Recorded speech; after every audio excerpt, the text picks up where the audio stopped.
What's up, everyone? It's Adar coming at you with another episode of Startup Engineering Daily. Let's hop right into it. So our first story is about this video that Theo made that I started watching yesterday. I didn't fully finish it, but essentially he had a study showing that your Claude.md, your AGENTS.md files don't actually work. And it essentially had like benchmarks of, I don't remember exactly what they were benchmarking, but it had benchmarks of the different models, and it showed like without AGENTS.md and with AGENTS.md, and all of them performed like about 2 to 5% worse with AGENTS.md than without, which kind of speaks to the idea of like dynamic context, like don't give them AGENTS.md, let them figure it out themselves, how to solve the problem. But Dylan Mulroy, who's principal engineer at Cloudflare, came back and he said, I don't think this study is very good and doesn't reflect the best practices and semantics of how harnesses should properly leverage AGENT.md files. AGENT.md is not good enough, which I agree with. Like you kind of want to refine your AGENT.md and explain to it the actual nuances that you care about in your project. But he actually links to this article as well from intentsystems.com, which goes into a deeper idea of like, instead of having one AGENTS.md at the top level, you can actually have one per directory contained within the project. And with that, it actually lets you define like, okay, here for this service, right, for the billing service or whatever, this is the AGENTS.md you need. And then if you go deeper into like, okay, here's the Stripe integration, here's the AGENTS.md you need. And also having the agent like retroactively update it as it needs is what will make it more effective, is essentially what Dylan's saying here. So kind of interesting. Okay, next we have a tweet from Evan Yu, who's the creator of Vue, announcing OXC, or I don't know how you pronounce it, but OXC project OX format beta, and it has 100% prettier compatibility, additional file formats, Tailwind CSS, import sorting, package JSON sorting, embedded language formatting, Node.js API, migrate prettier, config overrides, and full IDE support. So I don't know if this is the same as the OX lint. I think that's a different project they're working on, but for like prettier and formatting, it's a lot more performant, obviously, than the existing solutions. I think like orders of magnitude more performant, so definitely check it out if you're using like a prettier type of thing.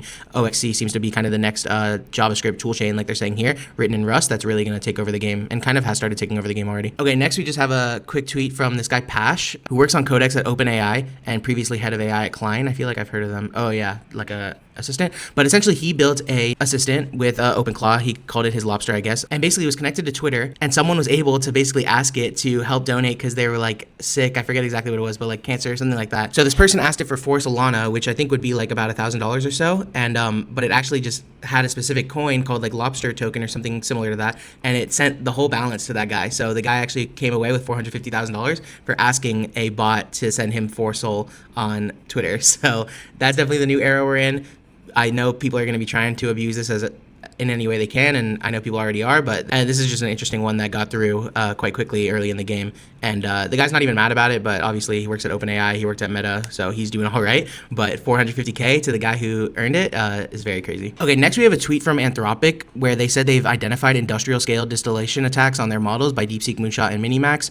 They created over 24,000 fraudulent accounts and generated over 16 million exchanges with Claude. Distillation is essentially where they're trying to talk to Claude, so instead of like having the weights, they basically can prompt it with certain ideas to try to figure out how Claude works on the inside, and then taking those ideas and then quote unquote distilling them into the models such as DeepSeek, Moonshot, and Minimax. So instead of having the weights, you just have like the language, but you can kind of take that information and build your model around it to try to replicate the model that Anthropic has. But Theo actually says they're lying in this report, and he spent the entire day analyzing the report. I wonder if he'll come out with a video with this. I'm sure it'll be very fascinating when he does. And he just says the numbers make no sense. They claim DeepSeek did 150,000 messages. T3 Chat does 160K a day. The numbers they share can be accounted for with basic benchmarking internally at those labs. So that's kind of cool. You know, like you do want to do benchmarking against the different models, so you will need accounts. And it's like, how are you really going to tell if a company's distilling versus benchmarking? It's a good claim. So we'll have to see. Oh, he actually did upload the video, so I'll have to check this out. And Theo definitely has like really great videos coming out now. So we'll see what he talks about more in detail here. Okay, next we just have a little update from Karpathy on his weekend project on OpenClaw, where he talked about like how he didn't trust OpenClaw because it has 400,000 lines of untested code, and it's a completely vibe coded project, whereas there's other projects like NanoClaw and like different clones that are a lot smaller. They don't need as advanced hardware, and also the code is easier to like have a mental model about. But he basically says huge success. He wanted to write it up, but didn't get enough time to finish it. His reaction was, why do you need so much compute, Mac Mini? But he actually found that it's not enough compute, and he added a DGX Spark, which is basically like an NVIDIA machine that's very powerful. I don't know like exactly the pricing. I know there's some that's like get into like the tens of thousands of dollars, but I think you can also get a DGX Spark that's like in the single thousands of dollars. But he says we're going to need a lot more compute where we're going. So I wonder what this means. It has to be some sort of processing, or maybe he's running local models, but definitely interesting, and we'll have to keep up to date with that. Okay, next we have an announcement from AI SDK, which is from Vercel, that you can now use OpenAI WebSockets with the AIS to save up to 40% time to first byte, which is sick. Like, so obviously all these chat agents, if you've built one yourself, you know they use SSE pretty much out the gate, which is server-side events, and it is cool. You know, there's different ways that the server can talk to the client. It's so interesting. You know, when you first start learning how to code, it's like, oh, sending API requests, like you can kind of learn to understand that, but getting data from the server to the client without having to do polling is definitely like a mental model that you have to adjust to. So I always wondered, like, why are these agents using SSE instead of WebSockets, and I guess there was some architecture benefits where it's like maybe it's less performant, you don't have to maintain a connection possibly, it's more just like through a single request. But you can see here now they are adding WebSockets, so you can do a WebSocket fetch and on finish WebSocket close, which actually I guess makes it so that the first bytes come in about 40% faster. As you can see here, I guess the left side is the WebSocket, and it just comes in much faster. So that's cool to see optimization with these LLMs, and I know WebSockets are great tools. That's why I love Convex, because they kind of handle all the WebSockets for you, so you just get everything real time out the gate from their data store. So just interesting, lots of innovation, and we'll have to keep an eye on this stuff moving forward. But definitely, if you want a speed up, you could try it out. Okay, next we just have a quick story, just some fascinating stuff, because I'm really interested in IoT, which is Internet of Things, which is the idea that like you have all this hardware that's connected to the internet. Nowadays, it's actually so hated and it's actually memed on. So fascinating, like in the 2010s, it was such a big thing. I remember when I was like learning AWS and like studying for the AWS exam in like the 2020, like the early 2020s.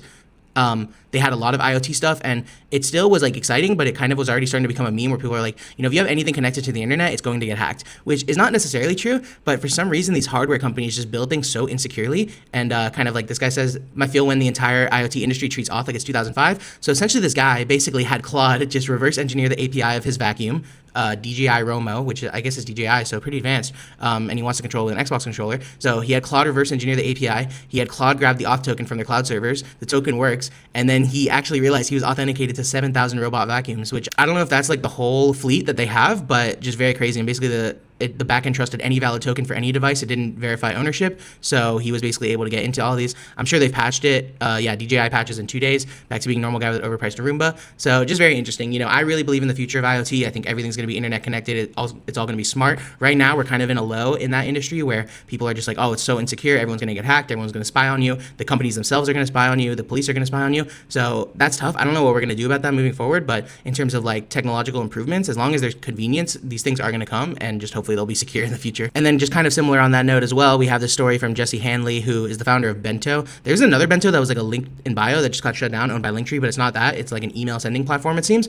But he's just responding to the idea that SaaS is dead. People will just build their own. And I really agree with his point. He says people fundamentally do not want to own software. They do not want to manage developers or an AI, let alone build it themselves. They do not want to be responsible for mistakes. My kind of understanding of this is like the sign in with Google. Everyone just wants to sign in with Google and have a product that works. They want to know the company that's working on it is at the state of the art of the industry and is always keeping up to date with new technologies and how they can use those technologies for the industry and the problem they're trying to solve and the customer base. So his example as well is like, can I run Postgres myself? Sure. Is it better to have PlanetScale do it? Of course, because I can yell at Sam Lambert when things go wrong. That's the main thing. It's like the accountability. And that's the other thing like we were kind of realizing as well in the early stages of the AI boom is that even though AI can theoretically write the code, now we know there's a much deeper part to it, or at least me, like as I've matured and like really understanding software delivery, that like writing code is not even like that writing code is not the main bottleneck. It's actually human review and being able to roll back and architecture and database migrations. But even before that, I did realize that like there's always going to be like a human liability, human accountability piece where it's like, hey, you are the one who's in charge of the engineering. If the AI breaks it, you're the one who has to get in there and fix it. So you better understand how it works when the AI does fix it. So I definitely agree with this point. I'm kind of upset that like people are realizing this point so quickly